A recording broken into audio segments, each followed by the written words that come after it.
Hello golfers, Chris Gibson here at Royal Queensland Golf Club. Wanted to talk to you about decision making around the greens and what shape of shot and what shot you're trying to achieve. I'm going to elaborate on this over a series in a couple of weeks' time, certainly probably when we come back from Christmas.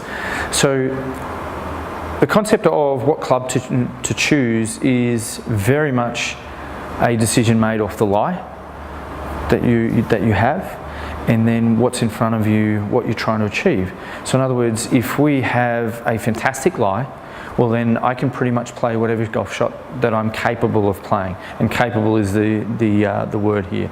So if I stand there and I try to play a lob shot and I'm not capable of playing it, I don't have the skill set yet, well then clearly that's not a shot that we play. The first club that you would always choose would be a putter. The second club potentially could be a 3-wood or a 3 hybrid. 7-iron, 9-iron, then coming down into your wedges. The idea of the lie dictating what goes on is quite simple. If it's sitting down in a hole, well then I'm not going to be able to play a high lofted shot. I'm going to have to possibly play something that's going to roll along the ground. The next part of that equation is, certainly here in Queensland, is the grain of the grass. So if the water's running down the hill off the side of a putting surface, if it's an elevated green, well then the grain of the grass is going to be growing this way, and I'm trying to hit a wedge or a sharp leading edge golf club into this. There's a chance that I could stub it in front of me 3 feet, I could double hit it, I could do a myriad of different things, knife it along the ground and hit it over the other side of the green.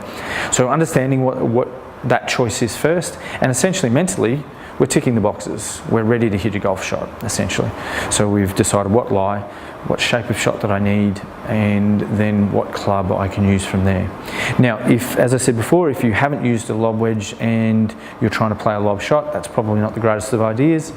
If you haven't played, vice versa, if you haven't played a hybrid or a 3-wood around the green and you're trying to play a hybrid or 3-wood, well then you're probably not going to end up with the result that you would like. Now let's come back to the hybrid and 3-wood and why the hybrid and 3-wood. The surface area on the base of the hybrid and 3-wood is quite large, so therefore it doesn't get held up by the grain, so it just skips across the grass. So it also has roughly between either 15 or 19 or 18 or 17 degrees, depending on what kind of hybrid you're using, or even more than that, 25 degrees for a 5 hybrid. So the idea of being able to have a little bit of loft, but the design of a hybrid and a 3-wood is to come off with a lot more ball speed than say an iron. So therefore it comes off a little bit quicker, so we could possibly even use a putting stroke, and then therefore it gets airborne very, very marginally, but it doesn't have the backspin on it that a 7-iron does or a 9-iron does, so it doesn't hit that grain and stop. And when it hits that grain, it pops up, may not get to where it needs to go, and then potentially could roll back down to your feet. Then the very next time you're going to do that, generally speaking, is we'll hit it too far. So we'll hit that 9-iron or 7-iron almost up onto the green. It doesn't take that hop and stop, it just keeps on going, and possibly over the other side of the green or into a bunker, which then leaves you with a tougher shot, sometimes a tougher shot back. So deciding what kind of shot you play is very much an individual thing, but it's also driven by what the ball is doing and the lie is that you're sitting on. So please, next time you're out there, remember not to hold up play, but if you want to drop down to 2 or 3 golf balls and play a lob wedge or a 7-iron or a 3-wood or a hybrid, and then find out what works for you, and a putter by the way in there as well.